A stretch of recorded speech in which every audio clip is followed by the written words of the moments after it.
Sen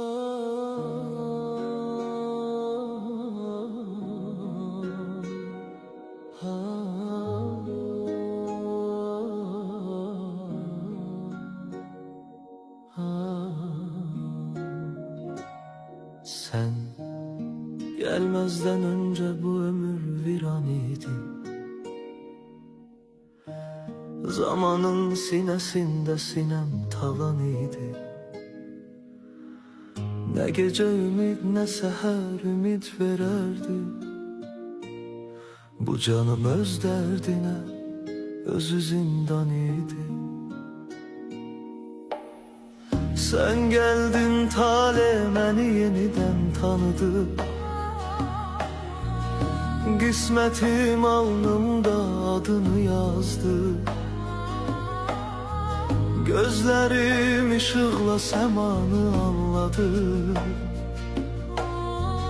Bu ürək səcdə kimi sənə dayandı. Sen varsansa varlığım məna tapar. Sen olmasan bu canım torpaqla yatar. Sen benim alnıma yazılan yazısan canım.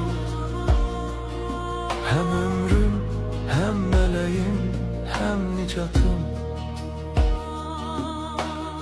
Sen gelenden sonra bahar söz açtı.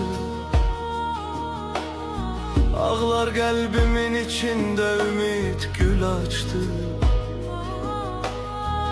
Bu hayat adını dilime kattı.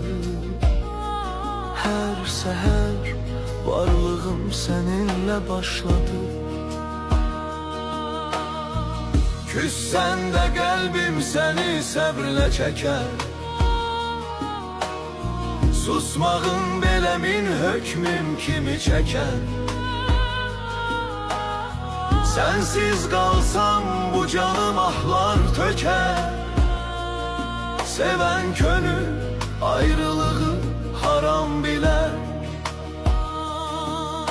Senle bu dünya bir dua şekli aldı. Senle her ağrı öz yolunu taptı. Sevdim seni, bu sevgi hükmüm oldu.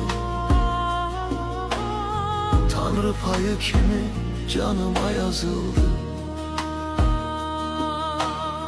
Senden önce bu dünya mezar idi. Geceler ruhuma çekilen mezar idi. Bu kalbim ağlamağı peşebilirdi. Sen geldin, dertler bele adını itirdi. Küssen kıyametim sessiz kopar içimde. Susmağın kış olar, can donar içinde. Sensiz bu ömür yavaş yavaş olar köçte. Bu aşk hem dirilir hem yandırar içte. Sen olmasan bu dünya mene hicran olar. Her nefesim ah olup göylere dolar. Ayrı kalabilmez bu can bu iman. Bu talih senin adınla ebedi olar. Adımda olan gül mezarıma koyular. Adımda olan gül mezarıma koyular. Adımda olan gül mezarıma koyular.